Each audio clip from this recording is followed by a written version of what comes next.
I always said she looked like someone who handed out peppermints in Sunday school. You know the type?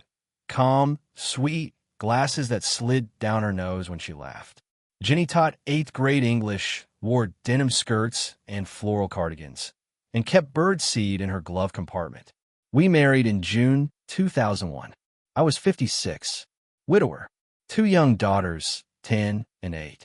Ginny had 3 sisters, and they were all meeting in Nashville for a girls' weekend in March 2002. While she was gone, I figured I'd surprise her by reorganizing the kitchen cabinets. She'd been saying she couldn't reach the bowls. That's when I found the shoebox. Before we get into the box, ever found out someone you trusted, someone you loved, was living a whole other life behind your back? Stick around, because what I found inside that shoebox destroyed the version of Ginny I thought I married.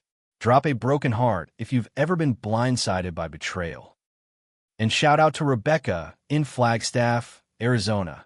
Thanks for watching and sharing your story last week. Back to the box. 11 prescription bottles. Not a single one with her name on it. Just pharmacy labels, doctors' names, and the kinds of drugs that stop your heart cold. Oxycodone, OxyContin, morphine, hydromorphone, Vicodin, fentanyl. 6 different pharmacies. For different doctors. My stomach dropped.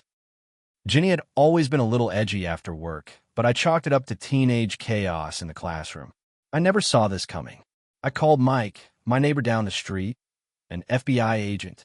He showed up in minutes, looked at the labels, and said, "Don't touch anything else. I've got a DEA contact on the way." 2 agents arrived.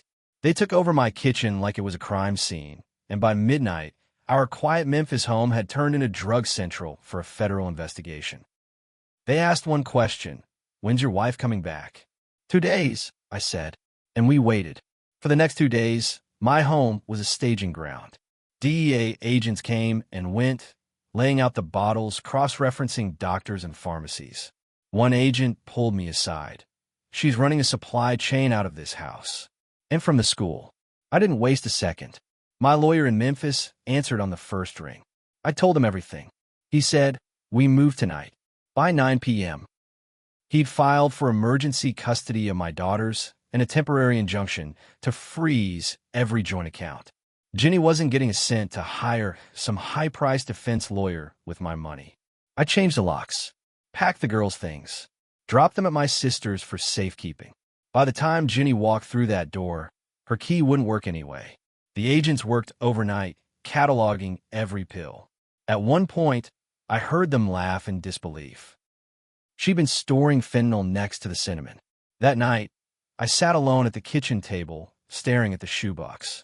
I wasn't just a husband anymore. I was a witness, and I was about to make sure she paid in every way the law allowed. Because heartbreak hurts. But betrayal? That's a bill you can collect on. The agents wanted her arrest clean. No drama. No shouting. Just a quiet knock on the life she thought was still hers. The girls were safe with my sister. The house smelled like coffee and disinfectant from my frantic cleaning. I wasn't nervous anymore. I was ready. She pulled into the driveway like any other Sunday night. Purse on her shoulder, smile on her face. "Hey, babe, I missed you." I didn't answer. She started down the hall toward the bedroom, and that's when Mike from the FBI and 2 DEA agents stepped in. The click of the cuffs was louder than I expected. "You're under arrest for conspiracy to distribute controlled substances," one agent said. She froze, looked straight at me. "Babe, what's happening?" I leaned against the doorway. "Actions have consequences, Ginny." She cried, begged, said she didn't know what was going on. But she knew. She'd been living 2 lives and thought she'd never get caught. They walked her out to a black SUV, her suitcase still in the trunk. I didn't follow. I had calls to make. To the school board, to the parents' committee, to the friends who trusted her. If she was going down, the truth was going with her. The news hit faster than I expected. Memphis teacher arrested in DEA sting. Her photo was everywhere. Staff ID shot, no smile, bad lighting. The school called an emergency board meeting.